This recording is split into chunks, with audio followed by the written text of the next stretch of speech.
నమస్తే, welcome to political voice.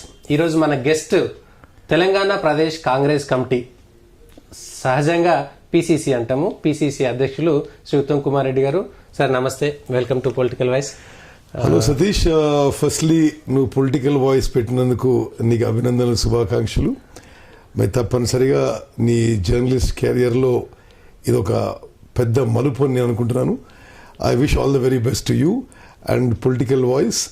And definitely ఈ రోజున్న సమాజంలో, మీడియాలో మీరు ఒక న్యూట్రల్ అండ్ ఫెయిర్ జర్నలిజం చేస్తే మీకు ప్రత్యేక గుర్తింపు వస్తుంది. ఆ విధంగా మీరు ముందుకు పోతారని చెప్పి నాకు సంపూర్ణ విశ్వాసం, నమ్మకం. Definitely sir, thank you for wishes. PCC ప్రెసిడెంట్గా రిజైన్ చేశారు, అంటే ఆ రిజిగ్నేషన్ కట్టుబడి ఉన్నారా? అంటే ఎలక్షన్స్ అయిపోయినాక ఇంకా కొద్దిగా ఏమన్నా పోస్ట్ పోన్ చేస్తారా? లేదు, నాగార్జున సాగర్ పోలింగ్ తర్వాత ఇమ్మీడియట్గా కొత్త పిసిసి ప్రెసిడెంట్ రాబోతున్నారు. సరే, నా టెన్యూర్ కూడా అయిపోయింది, నేను చాలా కాలం ఉన్నాను. కొన్ని విషయాలకు నేను బాధ్యత తీసుకొని కూడా రాజీనామా చేశాను.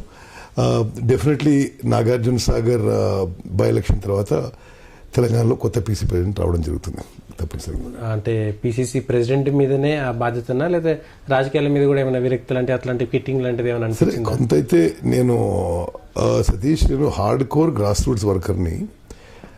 వరుసగా 5 సార్లు ఎమ్మెల్యే, ఆ తర్వాత ఎంపీగా 6 సార్లు వరుసగా గెలిచిన. ఈ మధ్య కొన్ని వచ్చిన ఫలితాలు కొంత సరే రకరకాల కారణాలు, సర్కమ్స్టాన్సెస్ కొంత డిసప్పాయింట్మెంట్గా ఉన్నాయి. కానీ నేను నా కాన్స్టిట్యున్సీ, నా అసెంబ్లీ కాన్స్టిట్యున్సీ, నా పార్లమెంటరీ కాన్స్టిట్యున్సీకి పరిమితమై ముందుకు పోతే తప్పనిసరిగా అక్కడ యథాతథంగా హార్డ్ వర్క్ చేస్తూ జనంలో మమేకమై పనిచేస్తా అని చెప్పి మనం చేస్తాం.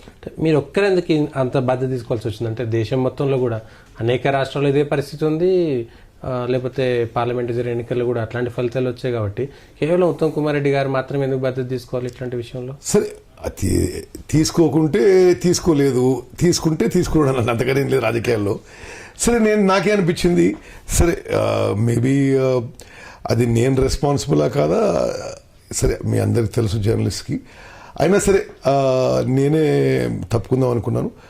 అతి త్వరలో, in fact April 17th Nagarjuna Sagar polling కాగానే కొత్త పిసిసి ప్రెసిడెంట్ వస్తారు. ఎవరు వచ్చినా సరే నా వరకు నేను కాంగ్రెస్ పార్టీకి, గాంధీ ఫ్యామిలీ కుటుంబం యొక్క నాయకత్వంలో హార్డ్ వర్క్ చేసి తెలంగాణలో కాంగ్రెస్ పార్టీ 2023లో గెలిపించే ప్రయత్నం, నా సర్వశక్తులు ప్రయత్నం చేస్తానని చెప్పి, that is my personal feeling. మీరు ఏమైనా ప్రపోజల్ ఇచ్చారంటే తెలంగాణలో వీలైతే బాగుంటుంది పిసిసి?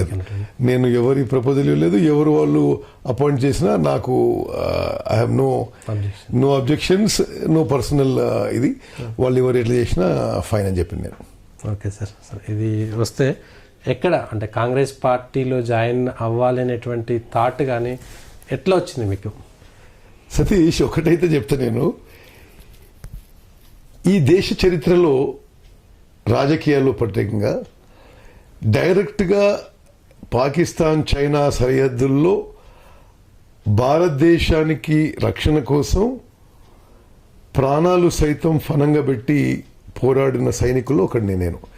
అది చేసి రాజకీయాల్లోకి రావడం చాలా, అంటే ఉన్నారు ఇప్పుడు కూడా, ఐ మీన్ రాజకీయాల్లో ఉన్నారు కొంతమంది, కానీ చాలా రేర్. చాలా రేర్. మొన్న పంజాబ్ చీఫ్ మినిస్టర్ గారు కలిశారు, ఆయన కెప్టెన్. ఆయన కూడా నేషనల్ డిఫెన్స్ అకాడమీ అని NDA పూనా, ఆయన కూడా అక్కడి అలుమ్నై, నేను కూడా అక్కడ అలుమ్నై. సో కలిసి కొంతసేపు నాతో ఆడ AICCలో మాట్లాడినుండే. ప్లస్ మేము ఈ బంగ్లాదేశ్ లిబరేషన్ వార్ 50th సెలబ్రేషన్స్కి ఒక కమిటీలో సభ్యులం. సో సరే మాట్లాడుకోవడం జరిగింది. నేను చాలా చిన్నగా ఉన్నప్పుడు, స్కూల్లో ఉన్నప్పుడు 1971 వార్ జరిగింది. భారతదేశం ఒక అద్భుతమైన విజయం సాధించింది యుద్ధంలో. అయితే అప్పుడు మా ప్రిన్సిపల్ చాలా గొప్ప లేడీ ఉండే. ఇప్పుడు మన మాజీ IAS ఆఫీసర్ భాస్కర్ ఉండే కదా, భాస్కర్ వాళ్ళ అమ్మ, ఆమె మా ప్రిన్సిపల్, ఇంగ్లీష్ టీచర్ ఉండే, గ్రేట్ లేడీ. ఆమెకి ఎంత ఆలోచన చూడండి. 1971 వార్ తర్వాత మా స్కూల్లో వార్ గురించి ఒక ఫోటోగ్రాఫిక్ ఎగ్జిబిషన్ పెట్టించి యుద్ధంలో ఫైట్ చేసిన సోల్జర్స్ని, కొంతమంది తెలుగు వాళ్ళని యూనిఫామ్లో స్కూల్కి పిలిచింది. సో వాళ్ళు స్పీచ్లు ఇచ్చి యుద్ధంలో వాళ్ళ ఎక్స్పీరియన్సెస్, ఆ ఫోటో ఎగ్జిబిషన్ అంతా చూసి చాలా చిన్న వయసు అప్పుడు. So we are also influenced by that. 6th class అనుకుంటప్పుడు అరే మనం కూడా ఇట్లా పేట్రియాటిక్ దేశభక్తున్న విషయాల్లో దేశానికి సేవ చేయాలనే ఒక ఆలోచన, ఒక విజన్ అట్లా వచ్చింది. సో నేను 10th తర్వాతనే ఎన్డీఏ ఎంట్రన్స్ రాసిన. అంటే 10th కూడా సిబిఎస్ఈ 10th నేను all India merit holder. All India UPSC exam for ఎన్డీఏలో కూడా నేను all India merit holder. So అప్పుడు నేను ఎన్డీఏలో సెలెక్ట్ అయ్యి జాయిన్ అయినా.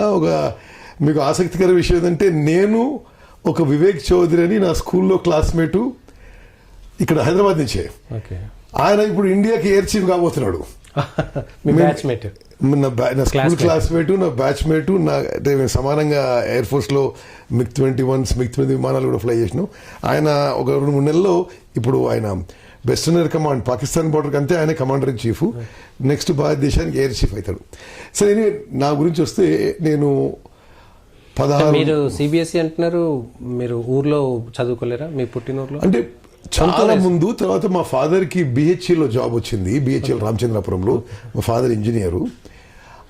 వారు బిహెచ్ఎల్లో జాబ్ చేస్తుంటే బిహెచ్ఎల్ హైయర్ సెకండరీ స్కూల్ అని కేంద్రీయ విద్యాలయ ప్యాటర్న్ మీద సిబిఎస్ఈ ప్యాటర్న్ ఎంప్లాయీస్ పిల్లల కోసం పెట్టిండ్రు. వెరీ గుడ్ స్కూల్, అంటే ఆల్మోస్ట్ 0 ఫీజుతోని.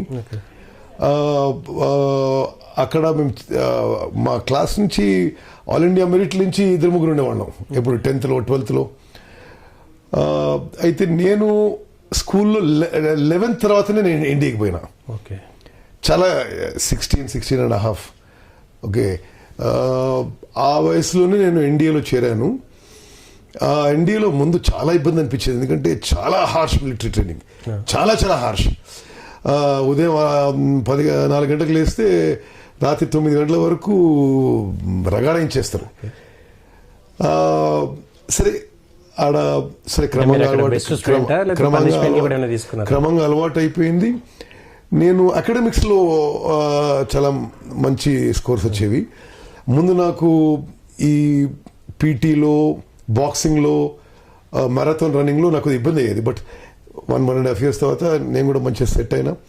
ఆ తర్వాత నేషనల్ డిఫెన్స్ అకాడమీ టీంకి టెన్నిస్ ఆడిన, అకాడమీ టీం లెవెల్లో, పీటీలో, స్విమ్మింగ్లో మంచి అవార్డ్స్ వచ్చినాయి.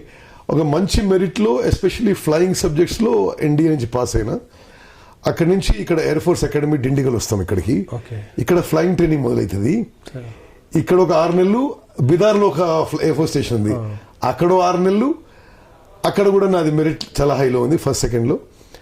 దెన్ హకీంపేట్లో,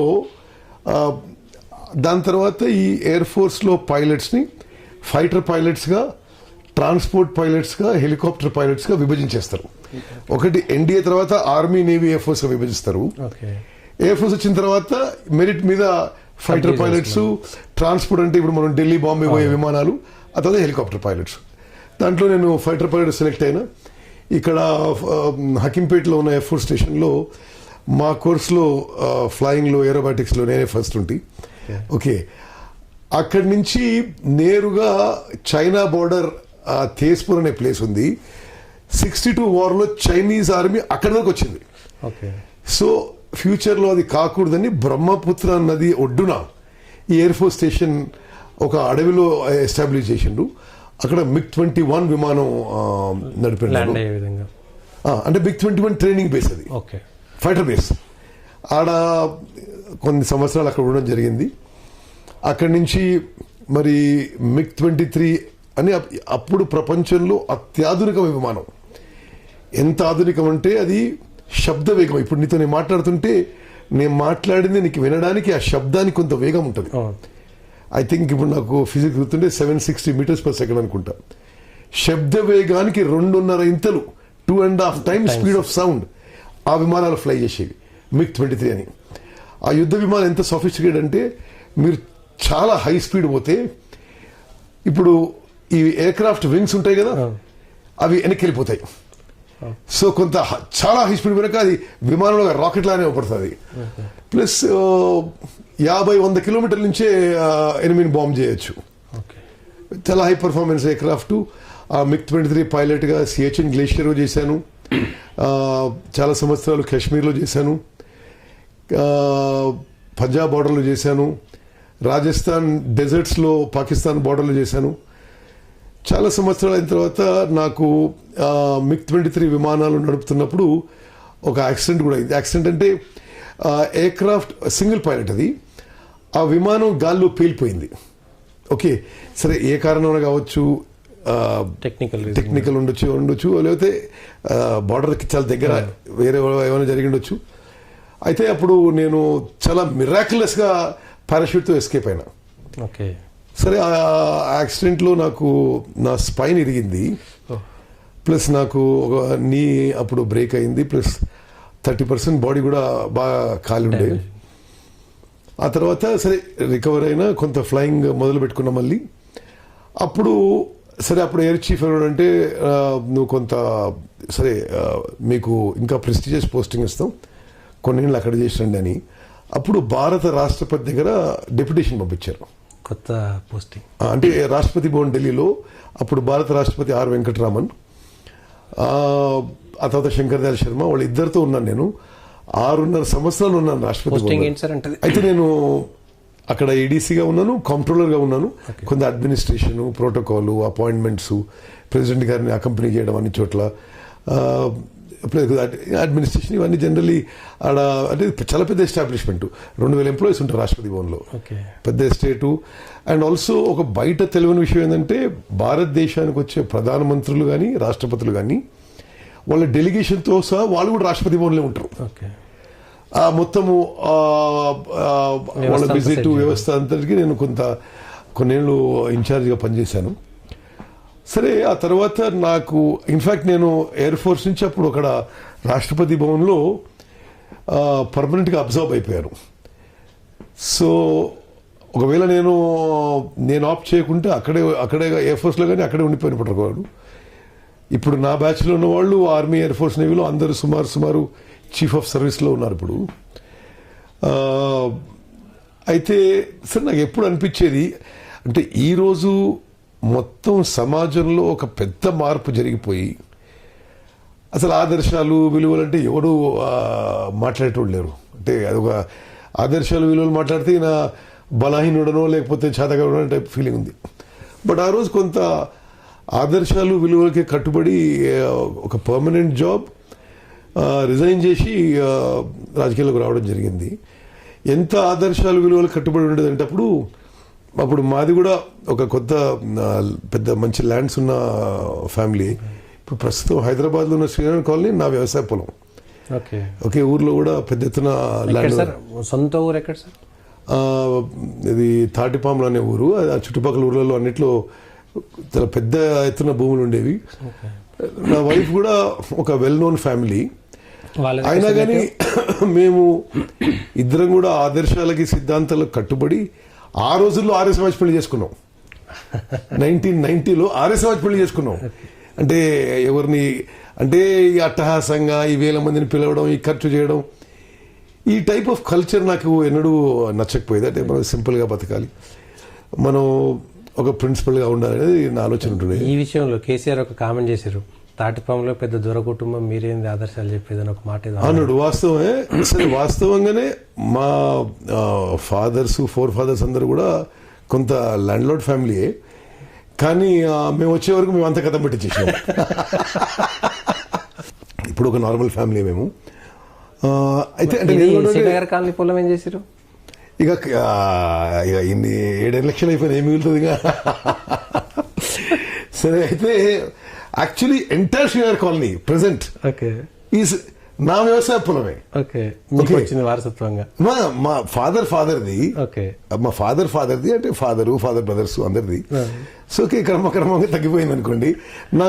మీకు హైదరాబాద్ మీరు కొత్తగా వచ్చిన వాళ్ళకి ఒక ఆసక్తి ఏంటంటే, ప్రెసెంట్ శ్రీనగర్ కాలనీలో మేము చిన్నగా ఉన్నప్పుడు మేము ఒక మామిడి తోట ఉండే, కొంత భాగం జామ తోట ఉండే, మధ్యలో పెద్ద బావి ఉండే, అందులో స్విమ్మింగ్ చేసేది మేము. ఇన్ఫాక్ట్ నేను ఫస్ట్ లిటిల్ ఫ్లవర్ స్కూల్ చదువుకున్నప్పుడు లిటిల్ ఫ్లవర్ స్కూల్ నుంచి స్కూల్ పిక్నిక్ కూడా మా తోటకే వచ్చేది. ఓకే, అండ్ ఇప్పుడు మీరు పంజగుట్ట ఎక్కే ఆ షాలిమార్ కెఫే రోడ్ ఉంది కదా, అక్కడి నుంచి శ్రీనగర్ కాలనీ వరకు చాలా తక్కువ ఇండ్లలో ఒకటి మాది ఉండేది అప్పుడు. Okay. So Hyderabad original Hyderabad అంటే మీరు అప్పట్లో ఫామ్ హౌస్ మెయింటైన్ చేశారా? ఇప్పుడు కొత్త వాళ్ళకి ఫామ్ హౌస్ ఉన్నాయి, పాత వాళ్ళకి రెంటెడ్ హౌస్ అయిపోయినాయి. సరే, ఇట్ డజంట్ మ్యాటర్. ఒక and out of a principle, out of a choice మేము పిల్లలు కూడా వద్దనుకున్నాము. We thought we must dedicate our life. సరే, later we may have thought, తర్వాత అనిపించవచ్చు సరే ఇది పొరపాటు జరిగింది అనిపించవచ్చు, కానీ ముందైతే ఇవన్నీ కూడా కొంత ప్రిన్సిపల్స్ అండ్ వాల్యూస్కి కట్టుబడి చేసినాము. ఇప్పుడు రాజకీయాలు చాలా మారిపోయినాయి. అంటే ఈవెన్ నేను ఫస్ట్ ఎమ్మెల్యే పోటీ చేసిన 94కి ఈనాడికి చాలా మారిపోయింది. 94లో డైరెక్ట్ ఎమ్మెల్యే కంటెస్ట్ చేసేటప్పుడు జాయిన్ అయ్యారా, పార్టీలో బిఫోర్ జాయిన్ అయ్యారు? అంటే బిఫోర్ జాయిన్ అయినా 94లో కంటెస్ట్ చేసిన. ఓకే, 94లో నేను ఫస్ట్ టైం కంటెస్ట్ చేసిన. అప్పుడు కూడా నారో మాజితో ఓడిపోయినా, 9,000తో ఓడిపోయినా, 8,000-9,000. ఆ తర్వాత నేను ఎప్పుడు ఎలక్షన్ ఓడిపోలేదు 94 తర్వాత. మీరు మీ మీద గెలిచింది సార్ 94లో? చంద్రరావు గారు, అంటే తర్వాత కూడా ఎమ్మెల్యే ఉండదు ఆయన. కోదాడ చంద్రరావు. సరే, ఎనీవే నేను ఒక విధంగా చూస్తానంటే నేను ఫస్ట్ జనరేషన్ పొలిటీషియన్ని. 5 సార్లు ఎమ్మెల్యే కావడం, ఎంపీ కావడం, క్యాబినెట్ మంత్రి కావడం, వర్కింగ్ ప్రెసిడెంట్ కావడం. సరే, ఇది కొంత ఆపర్చునిటీ, సరే భగవంతు ఇచ్చారు అనుకుంటాను. ఓన్లీ థింగ్ ఈజ్ ఈ మధ్య వస్తున్న ఫలితాలు కొంత నిరాశ కలిగిస్తున్నాయి. బట్ డెఫినెట్లీ ఒకటి సతీష్, ఐఎమ్ కన్విన్స్డ్ తెలంగాణలో 2023లో కాంగ్రెస్ పార్టీ అధికారంలోకి వస్తుందని చెప్పి నా పర్సనల్ కన్విక్షన్. ఇప్పుడు కొన్ని ఈ మధ్య వస్తున్న ఫలితాలు సరే బయట అంటేనేమో ఒక ఎక్స్క్యూజ్ ఇచ్చినట్టుగా అనుకుంటారని చెప్పి నేను మాట్లాడటం లేదు. మీడియా కూడా దూరంగా ఉంటున్నారు. మీడియా కూడా ఈ మధ్య నేను అసలు మాట్లాడలేదు. వాస్తవంగా ఇప్పుడున్న ముఖ్యమంత్రి తెలంగాణకి చేసిన పెద్ద అన్యాయం ఏంటంటే రాజకీయాలని భ్రష్టు పట్టించిన దాంట్లో ఆయన ప్రధాన పాత్ర. చెప్తాను ఎగ్జాంపుల్. ఉదాహరణకి ఆయన ముఖ్యమంత్రి కాకముందే నేను 99, 2004, 2009, 2014 4 సార్లు ఎమ్మెల్యే అయినా. ఏనాడు కూడా రాజకీయము ఎలక్షన్స్ ఇంత డబ్బులతో ప్రభావితం కాలేదు ఇంతగానో ఇప్పుడున్నట్టు. మరి 2018 అసెంబ్లీ ఎలక్షన్స్, అంతకుముందు లోకల్ బాడీ ఎలక్షన్ నుంచి భ్రష్టు పట్టించేసిందండి. అంటే నువ్వు ఎమ్మెల్యే చేయి, ఎంపీ చేయి, ఎమ్మెల్సీ చేయి, మన గ్రాడ్యుయేట్ ఎమ్మెల్సీతో సహా ఈ స్థాయిలో ప్రతి ఓటర్కి డబ్బులు ఇవ్వడం అనేది ఇది KCR legacy for Telangana will be Telangana పాలిటిక్స్ని భ్రష్టు పట్టియడం. ఓకే, అండ్ కొంత బాధతో అనాలి. అంటే ఇదివరకు మనీ ప్రభావం లేదా అంటే చాలా తక్కువ ఉండేది. ఇప్పుడు మనీ ప్రభావం పాలిటిక్స్లో ఎక్కువైపోయింది. మొదలుపెట్టింది 99లో మీ మిత్రులు చంద్రబాబు నాయుడు గారు అనేది బాగా చెప్తారు. నేను చెప్తున్నా కదా, ఇప్పుడు మీరు ఉండొచ్చు, కానీ నేనే చెప్తున్నా, నేను 99లో 2004లో ఎమ్మెల్యేగా పోటీ చేసి గెలిచినప్పుడు ₹1 కూడా ఖర్చు పెట్టకపోయింది. అంటే కార్యకర్తలకు ఎక్కడ వాళ్ళే ప్యాంప్లెట్స్ ఏడ్చుకోవడం, జీపులు పెట్టుకోవడం, పోస్టులు పెట్టుకోవడం చేసేది. తర్వాత కొద్దిగా వచ్చింది. బట్ ఇప్పుడు తెలంగాణ పాలిటిక్స్ డబ్బుల మీద పూర్తిగా దాంతో కలుషితం కావడం, దానికి కేసీఆర్ గారి బాధ్యత. ఇది legacy of KCR will be that Telangana politics ఇంత కమర్షియలైజ్ చేయడం. ఇదివరకు అసలు పార్టీ మారడం అనేది చాలా తక్కువ ఉంటుండే. నేను కోదాడ ఎమ్మెల్యే ఉన్నప్పుడు కాంగ్రెస్కి, కమ్యూనిస్టులకి, కాంగ్రెస్కి తెలుగుదేశం పార్టీ హత్యలు జరిగినా, ఇల్లు తగలబెట్టుకున్నా, మామిడి తోటలు నరికినా ఎవరు పార్టీకి మారకపోయేవాళ్ళు. ఇట్లా పూర్తిగా కమర్షియలైజ్ చేసి అన్ని స్థాయిలో బెదిరించో, ప్రలోభపెట్టో కొనుక్కొని చేసింది ఇప్పుడున్న టీఆర్ఎస్ పార్టీ ముఖ్యమంత్రి కేసీఆర్. ఇంతకుముందు ఎప్పుడు లేదు. సైకిల్ ఆఫ్ పచ్చి అబద్ధాలు, బోగస్ మాటలు. కానీ ఈ సైకిల్ తిరిగి ఇది ఆయనకు కూడా ఉన్నాడు చుట్టుకుంటున్న విషయం కూడా గుర్తు చేస్తున్నా. అంటే ఈ విధంగా ఎన్నడూ మేము చూడలే. ప్రభుత్వ వ్యవస్థని మిస్యూజ్ చేసుకోవడం. మరి మొన్న ఎమ్మెల్సీ ఎలక్షన్స్కి ఉదాహరణకి నల్గొండ, వరంగల్, ఖమ్మంకి 5 లక్షల ఓటర్లకి ప్రతి ఓటర్కి ₹1000 ఇచ్చిండ్రు. అండ్ కొంతమందికి ఛార్జీల కింద 500 రూపాయలు ఇచ్చారు అంటే నీకు 60-70 కోట్ల లెక్క పడుతుంది. అది డైరెక్ట్గా ఒక గ్రాడ్యుయేట్ ఎమ్మెల్సీలో ఈ స్థాయిలో డబ్బులు పంచిపెట్టి ఎమ్మెల్సీ కావడం, దానివల్ల మళ్ళీ దాంతో ఇంకా సంపాదించుకోవడం, ఇది సిస్టమ్ డిస్ట్రాయ్ చేసినట్టే. ఇది నేను ఒకటి చెప్తున్నా, having seen nature, having seen politics internationally, ఇట్లా చేసినోడు మళ్ళీ దీనికే బలైపోతారు ఏదో టైంకి. ఇప్పుడు ఉదాహరణకి కాంగ్రెస్ పార్టీ సరే కింద స్థాయిలో కొనుక్కున్నారు, సర్పంచ్లు, జెడ్పీటీసీలు, ఎంపీపీలు, వార్డు మెంబర్తో సహా ఈ డిఫెక్షన్స్ ఎంకరేజ్ చేసింది ఈయనే. ఇదివరకు లేవంటే ఇదివరకు చాలా తక్కువ. అందరూ రాజకీయాల్లో కొంత గౌరవం, డిగ్నిటీ ఉండేది. ఇప్పుడు ఈయన వచ్చిన తర్వాత అసలు ఏం లేదు. ఎమ్మెల్యేలను కొనుగోలు చేయడం అంటే ఇప్పుడు ఏమన్నా అనొచ్చు వాళ్ళు, బట్ మీ అందరికి తెలుసు కదా, మీకు ఎవరో జర్నలిస్ట్, మీరు న్యూట్రల్ అనాలిసిస్ చేయవచ్చు. అసలు ఆ కొనుగోలు చేయడం ఏంది, ఎమ్మెల్యేలు అంతమంది అమ్ముడుపోవడం ఏంటిది, దీనికి అన్ని ఇదంతా ఒక పరాకాష్ఠకు చేరింది. తప్పనిసరిగా తప్పైతే అమ్ముడుపోవడం వీళ్ళది కూడా తప్పే. దాంట్లో అది డెఫినెట్ గా ఎవరు అంటారు, కాంగ్రెస్ పార్టీ ఏం చేస్తుంది, ఒక ఆయన సతీష్ నువ్వు అమ్ముడు వాళ్ళు సిద్ధంగా ఉన్నావు, ఒక ఆయన కొంటాడు, ఉత్తమ్ కుమార్ తప్పంటే ఎట్లా అంటే ఎవరు అమ్ముడు పోయినా ఎవరు కొన్నారు మళ్ళీ అది వచ్చి మీదకే తగులుతుంది. సో సరే, ఎనీవే కొన్ని టైమ్స్ ఏముంటుందంటే మనకు టైం బాగాలేకుంటే జరుగుతుంది, ఇక అందరూ మనం బదనా చేసాం కదా. ఇక ప్రెసిడెంట్ ఎంజాయ్ చేసిన దానికంటే ఎక్కువ భారం మోసుడు ఎక్కువైపోయింది మీకైతే. అసలు ఇంత లాంగ్ ఇన్నింగ్స్ ఉంటుంది అనుకోలేదు నేను. సరే అయిపోయింది ఇప్పుడు, ఇక మనం look forward positively and constructively. నేను ఎంపీ కాన్స్టిట్యున్సీ, ఎమ్మెల్యే కాన్స్టిట్యున్సీ సీరియస్గా తీసుకుని కంటిన్యూ చేస్తాను. భవిష్యత్తు ఉంది సార్, అంటే దేశంలో ఉంటుంది, తెలంగాణ అనేది ఒకటి వదిలేయండి, కాంగ్రెస్ ఏ రాష్ట్రంలో అయినా సరే ఎక్కడ పోయినా ఓటమే కనబడుతుంది.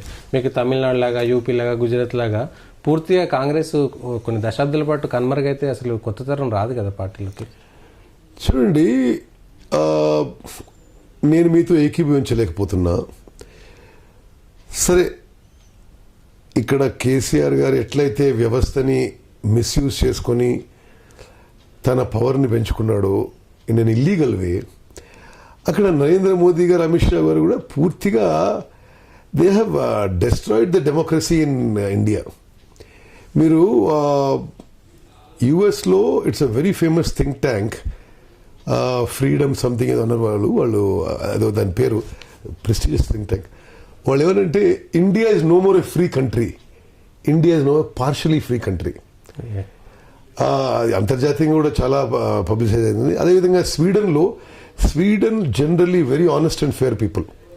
వాళ్ళు ఏమాత్రం ఎవరికి ప్రెజరైజ్ గారు, తలొగ్గరు. విడిఎం అని ఒక prestigious institute, India is no more a free democracy, is an elected autocracy అన్నారు. ఎలక్షన్స్ ఉంటాయి కానీ ఓ అటాక్రసీ. సో ఈ విధంగా దేశ స్థాయిలో కూడా కొంత డెమోక్రటిక్ ఇన్స్టిట్యూషన్స్ చంపేసి కేంద్రంలో ఉన్న బీజేపీ రాజకీయ లబ్ధి పొందారు. అదేవిధంగా హిందూ ముస్లిం పోలరైజ్ చేయడం, యూనో ప్రజల సంక్షేమానికి అభివృద్ధికి సంబంధం లేని విషయాలతోని ఒక టైప్ ఆఫ్ జనాన్ని ఇన్ఫ్లుయెన్స్ చేయడం. లాస్ట్ టైం కూడా మొత్తం నార్త్ ఇండియా మొత్తం స్వీప్ అయిపోయింది. ఉత్తరప్రదేశ్, బీహార్, రాజస్థాన్, ఛత్తీస్గఢ్, మధ్యప్రదేశ్, గుజరాత్, హిమాచల్, పంజాబ్ ఒకటి తప్పితే ఉత్తరాఖండ్. అవి ఒకటి ఏంటంటే పుల్వామాలో టెర్రర్ అటాక్, ఆ తర్వాత బాలాకోట్ స్ట్రైకు, ఇవన్నీ ఏ విధంగా నరేంద్ర మోదీ గారు చిత్రీకరించంటే నేనే దేశభక్తుడిని, భారతదేశం ఒక థ్రెట్ లో ఉంది, నేనే పాకిస్తాన్ని నాశనం చేసి నేనే ఒక హీరోని అని, అందులో he succeeded.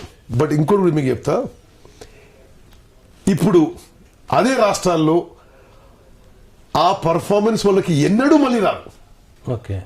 Okay, UP, Bihar, Gujarat. But 2014-2018 రెండు రిపీట్ అయినాయి ఆల్మోస్ట్.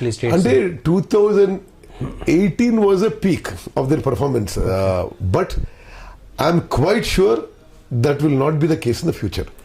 ఒకటి మీకు చెప్తున్నా, ఈ కమ్యూనల్ యాంగిల్ వాడి ఎలక్షన్ లబ్ధి పొందారు వాస్తవంగా కూడా. ఓకే, అదేవిధంగా ఒక టైప్ ఆఫ్ కాంగ్రెస్ మీద రాంగ్ ప్రొపగండా, మా లీడర్షిప్ మీద రాంగ్ ప్రొపగండా, వాళ్ళేదో రైట్ అన్నట్టు వీళ్ళేదో రాంగ్ అన్నట్టు, ఇది టోటలీ రాంగ్. నేను ఒకటి చెప్తున్నా ఈరోజు, ఐ సిన్సియర్లీ బిలీవ్ ఇప్పుడు రాహుల్ గాంధీ గారు is a competent man, is a good man, is a sincere person, right. కొంత ఇన్ని రోజులు కొంత బ్యాడ్ పీరియడ్ వచ్చింది, కానీ ఇప్పుడు నేను జూన్లో ఆయన ఏఐసిసి అధ్యక్షుడు అవుతున్నాడు. ఆ తర్వాత I'm very confident that the future both in centre and state is Congress. కానీ చాలా మంది సీనియర్లు ఏదో G25 అని వాళ్ళందరూ వ్యతిరేకించడం రాహుల్ గాంధీ, అదేంటి? ఇది ఒకటి నేను పేరు తీసుకోదలుచుకోలేదు, నేను అదే పార్టీలో ఉన్నా కాబట్టి. అది ఒక ఆయన 4-5 సార్లు ఒక 20-30-40 ఏళ్ళు రాజ్యసభలో ఉండి ఇప్పుడు రాజ్యసభ ట్రైన్ అయిపోతే నాకేదో అన్యాయం జరిగిందంటే అది రైట్ కాదు కదా. ప్లస్ అట్లనే ఇప్పుడు అందులో ఎక్కువ మంది గ్రాస్ రూట్స్తో కనెక్టెడ్ లేరు. మరి ఎందుకు ప్రోత్సహించింది అప్పుడు హైకమాండ్? ఎందుకు ప్రోత్సహించింది అంటే వాళ్ళ సరే అప్పుడు వాళ్ళకి మెరిట్ చూసి ప్రోత్సహించి ఉండవచ్చు, కానీ వాళ్ళకి ఇప్పుడు ఏదో మాకు అవకాశాలు తగ్గిపోతున్నాయి, మనకి పవర్ లేదు, ఎట్లా అని కొద్దిగా ఆపర్చునిస్ట్గా మారిపోయారు. ఆపర్చునిస్ట్గా డెఫినెట్లీ. సరే ఉదాహరణ నేనున్నా సతీష్, అంటే గ్రాస్ రూట్స్లో చాలా హార్డ్ వర్క్ చేస్తా, కాన్స్టిట్యున్సీ కానీ పార్లమెంటరీ కాన్స్టిట్యున్సీ కానీ మ్యాక్సిమం ఎఫర్ట్ పెడతా. నేనేం మరి ఏమైతే చూద్దాం, మనం ఎట్టగలమో చూద్దాం, ఆ కాన్ఫిడెన్స్లో ఉన్నాం. ఇప్పుడు నువ్వు గ్రాస్ రూట్స్లో పని చేయకుండా ఉండి కాంగ్రెస్ పార్టీలో ఎంజాయ్ చేసి ఇప్పుడు ఏదో విమర్శించడం తప్పు కదా. ఓకే, సో అది పెద్ద థ్రెట్ ఏం కాదు. ఐఎమ్ ఆల్సో కాన్ఫిడెంట్ దట్ దేశంలో కూడా ఇప్పుడు మీరు చూస్తారు, నేను ఇప్పుడు ఈ ఎలక్షన్ చెప్తున్న విషయం, నేను ఇప్పుడు జరుగుతున్న ఎలక్షన్స్ 5 రాష్ట్రాలు, Tamil Nadu DMK Congress alliance will come to power. Okay, confidently 100%, not even any doubt. Kerala despite ఈ రిపోర్ట్స్ ఏమొచ్చినా Congress will come to power. Still అంటే డెఫినెట్లీ వస్తుంది నా అభిప్రాయం. దెన్ అస్సాం, ఇప్పుడు మీరు యాజ్ ఫర్ మేము ఇంత గొప్పలు అనుకొని అమిత్ షా నరేంద్ర మోదీ తిరుగుతున్నా, అస్సాంలో కూడా మీరు రిజల్ట్ చూడండి. దాన్ని ఏమంటారు, పోల్ సర్వే నెక్ అండ్ నెగ్గా ఉంది ఆడ ఒక అస్సాంలో. ఓకే, వెస్ట్ బెంగాల్లో కూడా యాంటీ బీజేపీ వస్తుంది, మీరు మమతా బెనర్జీ వస్తుంది. ఎక్కడ వాళ్ళు బీజేపీ స్కోర్ అవుతున్నట్టు వాస్తవం ఎక్కడ లేదు. అండ్ యూపీ, బీహార్, రాజస్థాన్, ఎక్కడైతే మధ్యప్రదేశ్, ఎక్కడైతే వాళ్ళు చాలా సీట్లు పోయినసారి వాళ్ళకి వచ్చినాయో 150 సీట్లు, ఆ రాష్ట్రాల్లో డెఫినెట్గా ఈ ఫార్మర్స్ చట్టాలని ఇవన్నీ ఇంపాక్ట్ ఉంటుంది. On the whole Narendra Modi గారు, అమిత్ షా గారు ఏ విధంగా అయితే ఈ దేశంలో ప్రజాస్వామ్య వ్యవస్థని నాశనం చేసినారు, they will pay the price. ఈ దేశంలో అందరూ మనం ఏదో వీళ్ళకి ఎవరికేం తెలియదు, మాకే తెలివితేటలు ప్రవర్తిస్తే అది డెఫినెట్లీ తెలిపి. దీనికి 2 ప్రశ్నలు. ఒకటేమో ప్రజాస్వామ్యం లేదు మోడీ షా నేతృత్వంలో అంటున్నారు, కానీ వాళ్ళు చెప్పేది ఇందిరాగాంధీ విధించినటువంటి ఎమర్జెన్సీ కంటే గడ్డు రోజులు కావు. రెండోది, హిందూ ముస్లింలు అన్నారు కదా, కాంగ్రెస్ ఎప్పటికీ హిందువులను అనదొక్కింది, ముస్లింలను మాత్రమే పట్టించుకుంది కాబట్టే హిందువులు ఇప్పుడు యునైట్ అవుతున్నారు. కాంగ్రెస్ 60-70 సంవత్సరాలుగా హిందువులకు ద్రోహం చేసింది అనేటువంటిది ఒక కామెంట్. దీనికి మీ ఒకటి, ఎమర్జెన్సీ విషయంలో రాహుల్ గాంధీ గారే అది పొరపాటు జరిగింది అని చెప్పి మనసు, అంతకంటే పెద్ద నీకు ఆ స్టేట్మెంట్ ఏమవసరం దానికి. Okay, I will tell you today possibly in India బహుశా ఎమర్జెన్సీ కంటే కూడా ఎక్కువ ఆంక్షలు ఉన్నాయి డెమోక్రసీ మీద. ఏదైనా మీడియా ఏదైనా ఫ్రీ ఉందండి అంటే మనం తెలంగాణలో చూద్దాం, దేశంలో చూద్దాం. జ్యుడిషియరీ మనం అనలేము, అంటే అది కంటెంప్ట్ అవుతుంది. ఇప్పుడు జ్యుడిషియరీ ఎట్లుంది ఇప్పుడు ఇండియాలో? ఎవరన్నా అసలు జనంలో దానికి అంత ఇదివరకు ఉన్న నమ్మకం లేదు కదా. ఓకే, ప్రెస్, జ్యుడిషియరీ, లెజిస్లేచర్, నేను పార్లమెంట్ మెంబర్ కూడా చెప్తున్నాను, పార్లమెంట్లో executive, definitely the institutions of suffered. రెండు ఏమంటున్నారు మీరు, హిందుత్వాలకు. నేను ఒకటే చెప్తున్నా మీకు సతీష్, ఇది ఇటువంటి నారో మైండెడ్ సొసైటీకి డిస్ట్రక్టివ్ ప్రొపగాండా. అది కొంతకాలం రాజకీయ లబ్ధి పొందే అవకాశం ఉంటుంది, ఎల్లకాలం ఉండదు. నేను హిందువునే, నేను రామభక్తుడినే, మరి ఏందో వీళ్ళు రోజు బతుకుంటే మైనారిటీలను సంతుష్టీకరణ చేసే విషయంలో మెజారిటీలను దెబ్బ కొట్టారు, మెజారిటీ హక్కులను కాలు రాశారు, వాళ్ళ వైపే వెళ్లారు అనేటువంటిది అది బీజేపీ చేసిన తప్పుడు ప్రొపగాండా. ప్రజల్లోకి వెళ్ళిపోయింది అది. సరే, కొంత ఒకసారి ఒక ఆలోచన ప్రజల్లో కొంత రాజకీయ లబ్ధి పొందే విధంగా ఉంటుంది, వాస్తవం అది. కొంతకాలం ఒకటి ఉంటుంది, అప్పుడప్పుడు కమ్యూనలిజము, అప్పుడప్పుడు క్యాస్టిజము, అప్పుడప్పుడు రీజనలిజము అట్లొస్తుంది. సరే, ఆ స్లోగన్ మీద కొంత వాళ్ళు బెనిఫిట్ పొందిన మాట వాస్తవం చూస్తున్న దేశంలో. But that is not, I think by and large Indian voters are mature. ఒకసారి ఒక తీరు చేసిన డెఫినెట్గా దానికి రియాక్షన్ ఉంటుంది. డెఫినెట్గా will total collapse. Indian economy is in a state of collapse because of BJP central government. Unemployment is highest ever. Independent ఇండియాలో నిరుద్యోగ సమస్య హైయెస్ట్ ఎవర్ ఇప్పుడు ఉంది. అండ్ కోవిడ్ హ్యాండ్లింగ్లో ఎంత ఫెయిల్ అయ్యారండి. అంత లక్షల మంది నిరుపేదలు, లేబరు 1000 కిలోమీటర్లు నడుచుకుంటూ పోతుంటే అంతకంటే హృదయ విదారకమైన ఉంటుందా? 4 hours పీరియడ్లో లాకౌట్ డిక్లేర్ చేసి ఈ దేశంలో కోట్ల మంది ఇబ్బంది పెట్టారు కదా. దానివల్లనే జనాల కనీసం వ్యాప్తి జరగలేదు కరోనా. అరే ఇప్పుడు నీకు 4 గంటల బదులు నీకు 2 రోజులు టైం ఇచ్చి లాకౌట్ డిక్లేర్ చేస్తే, లాక్డౌన్ డిక్లేర్ చేస్తే ఏం ఫరక్ పడుతుంది? ఎంతో కొంత నీకు ఐ మీన్ గవర్నమెంట్కి ఆ రెస్పాన్సిబిలిటీ లేదా? అంటే ఆ విజువల్స్ అది 1000 కిలోమీటర్లు నడుచుకుంటూ పోతుండ్రు ఎండల్లో అంటే అది ఎవరి ఫెయిలియర్? అది డెఫినెట్లీ ఢిల్లీలో అంటే చాలా వరకు కొంత ఢిల్లీ రిపోర్టర్స్ కానీ అక్కడ మీడియా కానీ చెప్పడం, అరవింద్ కేజ్రీవాల్ కావాలని మోదీ ఇమేజ్ను తగ్గించడం కోసం దీని వెనుక ఉండి అందరినీ ఢిల్లీ నుంచి బయటికి పంపించేసాడు, ఒక ప్రాపగండా చేసి. నాకు సరే మీరు చెప్తున్న విషయం నాకు తెలియదు కానీ ఒక భారత ప్రధానిగా దేశంలో weakest of the week, poorest of the poor, అత్యంత నిరుపేద వాళ్ళు, మరి రెక్కాడితే డొక్కాడిన వాళ్ళు, నువ్వు 4 గంటల్లో లాకౌట్ విధించి ఒక ఇన్సెక్యూరిటీ క్రియేట్ చేస్తే అది ఒక భారత ప్రధానికి ఇది తగదని చెప్పాలి. 130 కోట్ల మంది ఉన్నటువంటి భారతదేశంలోనే తక్కువ కేసులు నమోదైనాయి, తక్కువ కరోనా చావులు నమోదైనాయి. ఇది ప్లస్ ఆత్మనిర్భర్ భారత్ లాంటివి ప్రకటించడం అనేది కూడా గొప్పదన్నారు కదా. ఏంది ఆత్మనిర్భర్ ప్యాకేజ్? వాళ్ళందరూ జనాన్ని ఫూల్ చేయడం తప్పితే మరొకటి కాదు. ఐ విల్ టెల్ యూ, ఈ తక్కువ కేసులు ఉండేదనేది not just India, Pakistan, India, Nepal, Bangladesh, Sri Lanka, entire South Asia had lesser cases than in the west. ఇది ఒక డెమో, ఇది ఫ్యాక్ట్ గ్రౌండ్ లో. ఎందుకు జరిగిండొచ్చు? మన ఇమ్యూనిటీ ఎక్కువ ఉందా, లేకపోతే మన బాడీస్ రెసిస్టెన్స్ ఎక్కువ ఉందా అని చెప్పలేను. కానీ ఎంటైర్ సౌత్ ఏషియా, మీరు స్పెయిన్, ఇంగ్లాండ్, ఫ్రాన్స్, యుఎస్ ఇవన్నీ కంపేర్ చేసుకుంటే చాలా తక్కువ జరిగింది. మనం అంతగానో ప్రికాషన్ తీసుకున్నాం. అయింది ఓకే, న్యాచురల్గా ఉందంటారు.